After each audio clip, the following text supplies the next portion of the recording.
como a criança inicia no futsal e qual a principal diferença, né, entre esses contextos, entre esses ambientes. Eu senti vontade de falar sobre isso para vocês hoje, porque, né, já chegou uma pergunta no meu direct, na verdade, com frequência, como lidar com a quantidade de alunos na turma, como conduzir, que dinâmicas aplicar, como eu posso melhorar o desenvolvimento dos meus alunos, como eu posso melhorar a minha aula.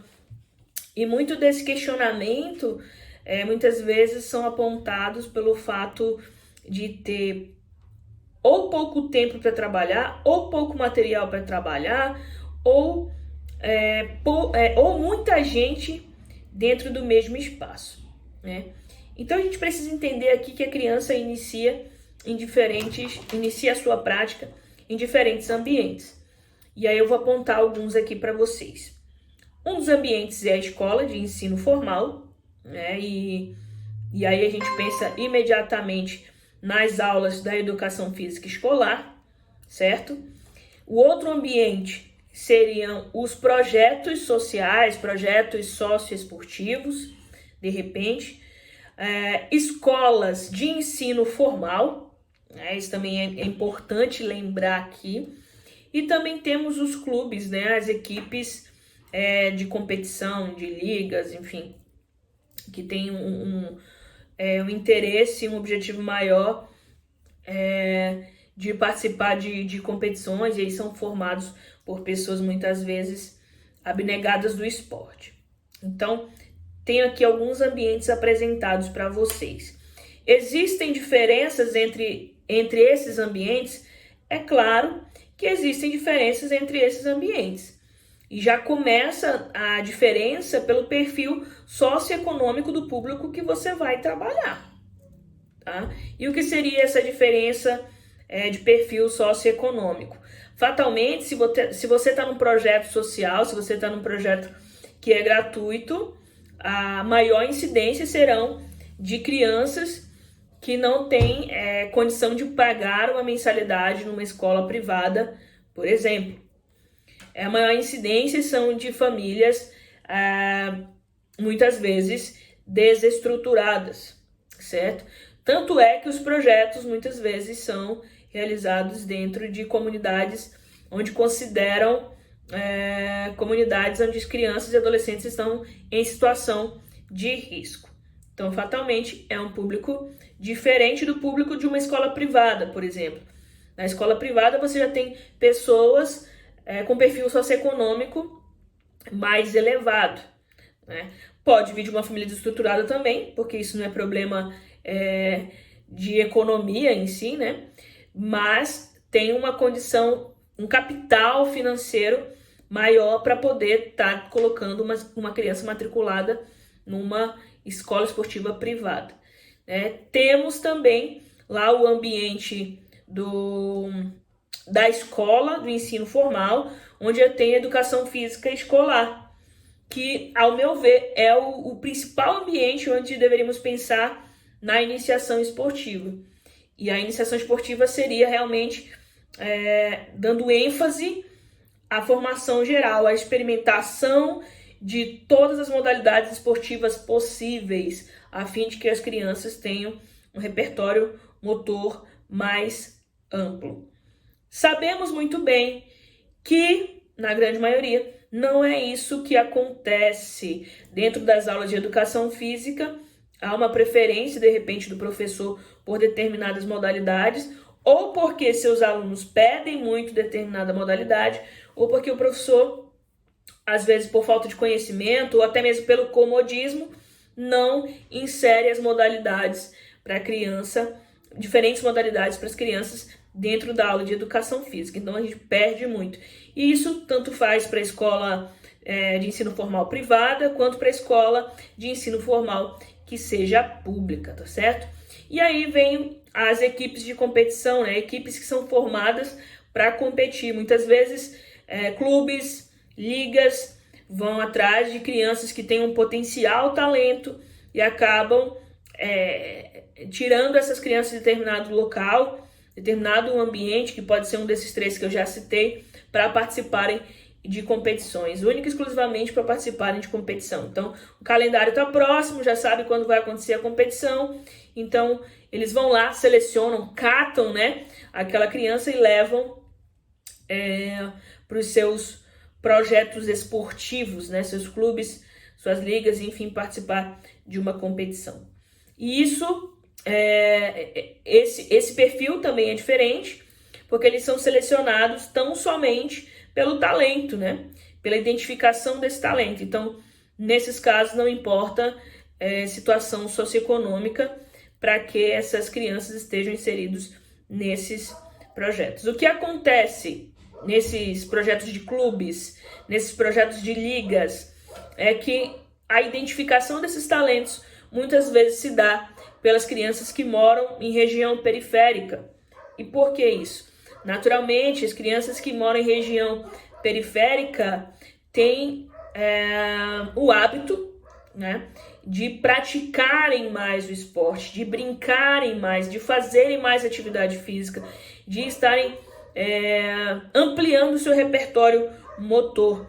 E isso faz muita diferença, né? Enquanto que você tem outro perfil socioeconômico que está morando num condomínio, quase não desce do apartamento, você vê os condomínios com as quadras vazias, né, e não fazem uso daqueles espaços. Eu sempre que vou num condomínio, raramente a quadra está sendo utilizada. Então as crianças estão perdendo a oportunidade de ampliar esse repertório, de terem mais vivências motoras e quem sabe até escolherem um esporte para praticar. Hoje fala-se muito que nós estamos perdendo para a tecnologia, né? Muitos pais me procuram e dizem que querem tirar a criança do celular, querem tirar a criança do tablet, da frente do videogame, e eles não são capazes de analisar que muitas vezes são os próprios pais, né? Ele mesmo é responsável por aquele hábito. Criança não pode se mandar, criança não se governa. Você é pai, você é mãe, é você que vai dar as orientações e as diretrizes para o seu filho, tá certo? Então, já falamos desses ambientes, já falei do contexto, do perfil socioeconômico desses grupos, nesses ambientes.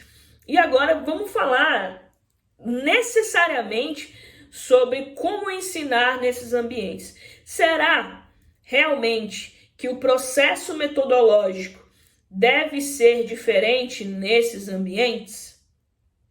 Será que as estratégias que eu utilizo dentro da escola esportiva formal, dentro da escola esportiva privada, dentro da escola de ensino formal, dentro do projeto, ou dentro de um clube ou liga, os métodos devem ser diferentes?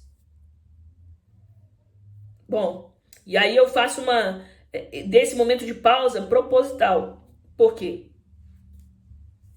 Porque eu acredito que eles são muito semelhantes.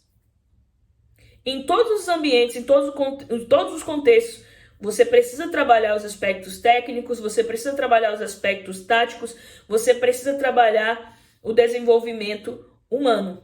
Independente do contexto que ele esteja inserido, independente do contexto que ele esteja praticando o futsal, esteja sendo ensinado a jogar futsal. É claro que quando você fala em projetos sociais, de repente você vai dar uma ênfase maior ao desenvolvimento humano do que você daria em um clube, por exemplo. Quando você está na educação física escolar, você tem que abordar estratégias que você, por exemplo, consiga trabalhar o respeito à diversidade, porque nós temos crianças ali de vários perfis de desenvolvimento motor, né? Então você precisa encontrar estratégias para desenvolver os seus alunos. E aí, recentemente, me perguntaram sobre como lidar com esses diferentes perfis, né? Quando um aluno está acima da média ou quando tem um grupo que está acima da média. Bom, gente, a primeira coisa que você deve se perguntar é: Eu estou desenvolvendo o meu aluno? Eu estou facilitando o processo dele de evolução? Essa é a primeira pergunta que você deve fazer. Se a sua resposta a essa pergunta for não, repense sobre o que você está fazendo, tá? E eu sempre sugiro que você dentro dos grupos, do grupo, trabalhe outros grupos, se tiver essa diferença, né? Essa diferença cognitiva, essa diferença motora. Mas por que isso? Porque eles precisam de desafios e eles precisam de desenvolvimento. Não é no sentido de segregar, não é no sentido de dizer que um é melhor ou é pior. Esse é o seu papel, fazer com que os alunos compreendam que não se trata disso.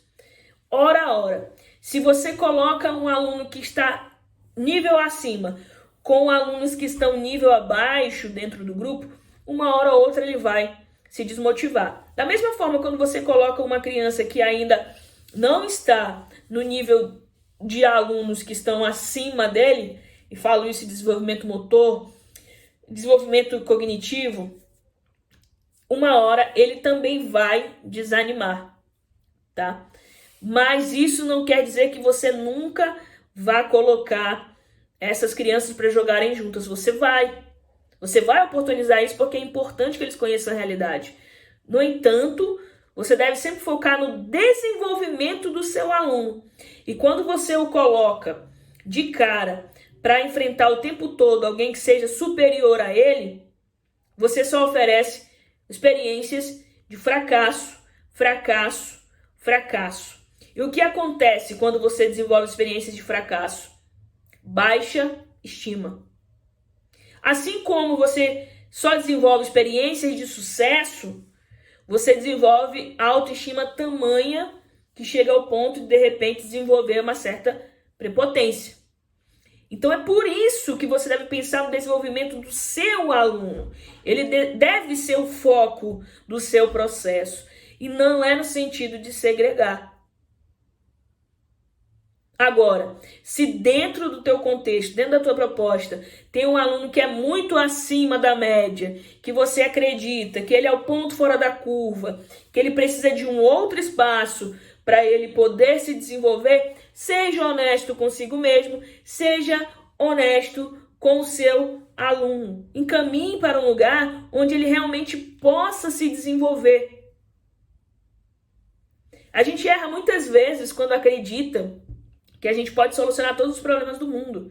E não é assim. Tá certo? Então hoje, essa é a minha grande mensagem para vocês, professores, gestores. Valorize o desenvolvimento do aluno, foco no desenvolvimento do aluno. Pensem se vocês realmente estão ajudando, cooperando nesse desenvolvimento dos seus alunos. E se vocês não estiverem fazendo isso, é preciso rever a sua forma de conduzir esse processo.